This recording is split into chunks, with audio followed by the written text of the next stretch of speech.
Montana, about 109 million years ago. This environment is defined by coastal floodplains, swamps, and forests that existed during the early Cretaceous period, spanning a broad area of what is now the continent. It was a warm environment that supported plant life such as conifers, ferns, and cycads, and was marked by extensive river systems along with the shallow western interior seaway. Acrocanthosaurus, a carnivorous theropod. The Acrocanthosaurus skull, similar to that of most allosaurids, was elongated, low, and slender. The significant weight-reducing opening located in front of the eye socket was notably large, measuring over a quarter of the skull's length and 2/3 of its height. In contrast to Giganotosaurus and Carcharodontosaurus, the outer surface of the upper jaw bone and the upper nasal bone on the snout's roof were relatively smooth. Long, low ridges extended from the nasal bones, tracing each side of the snout from the nostril to the eye, where they continued onto the lacrimal bones. This feature is typical of all allosauroids. Unlike Allosaurus, the lacrimal bone in front of the eye lacked a prominent crest. The lacrimal and postorbital bones joined to create a robust brow above the eye. Each side of the upper jaw was lined with 19 curved, serrated teeth, although the tooth count for the lower jaw remains unpublished. The teeth of Acrocanthosaurus were broader than those of Carcharodontosaurus and lacked the wrinkled texture typical of Carcharodontosaurids.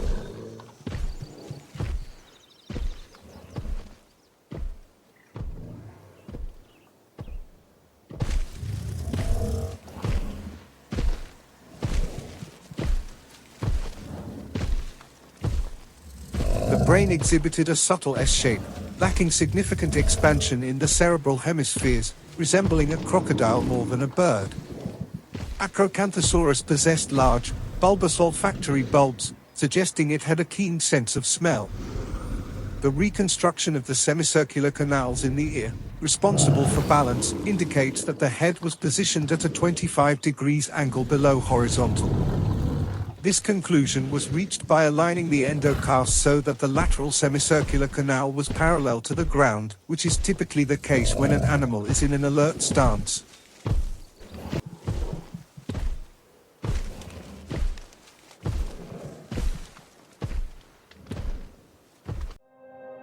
Acrocanthosaurus fossils have been found in Oklahoma, Texas, and Arkansas.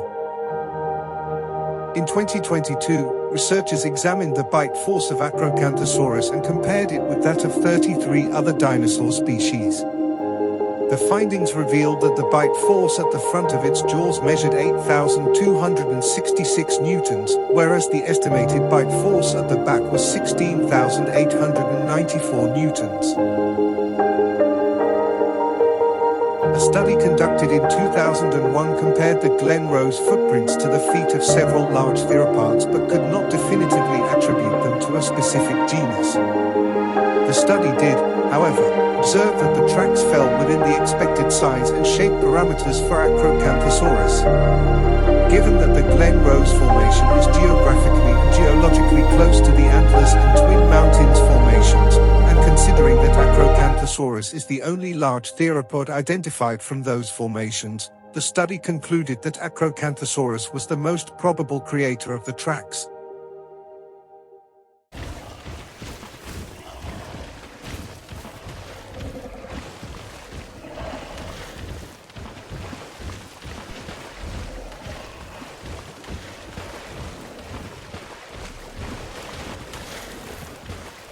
Sauropelta, a herbivorous nodosaurid.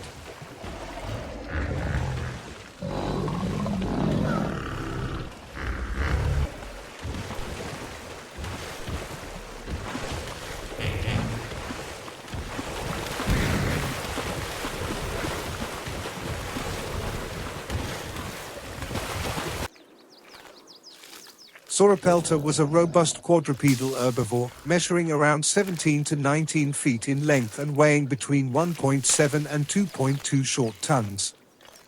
Its skull had a triangular shape when viewed from above, with the back being broader than the narrowing snout. One specimen's skull was recorded at 13.75 inches wide at its broadest point, located behind the eyes.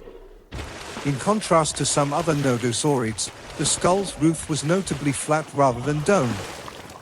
It was also very thick and adorned with flat, bony plates that were so closely fused that no distinct boundaries were visible, unlike those found in many other ankylosaurs.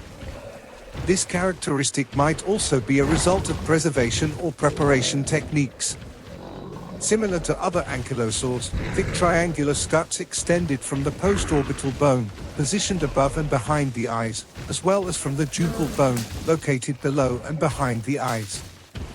More commonly seen in nodosaurids, the upper and lower jaws were lined with leaf-shaped teeth, which were effective for slicing through plant material.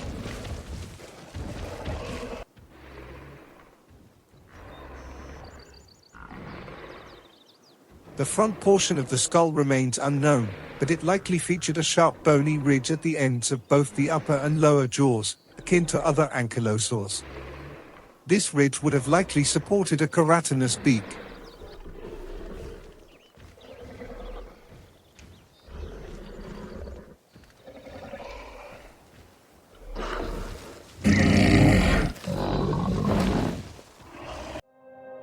Sauropelta fossils have been found in North America, but specifically Colorado and Wyoming. The term Sauropelta translates to lizard shield, originating from the Greek terms sauros, meaning lizard, and pelti, meaning shield. This designation highlights the dinosaur's robust bony armor and prominent spikes, which served as protection against predators in the early Cretaceous period. In 1932, a Canadian paleologist announced the discovery of large, four-footed dinosaur footprints found in lower Cretaceous rocks in British Columbia, Canada. He identified a species for these tracks, named Tetrapodosaurus borealis, and linked them to ceratopsians.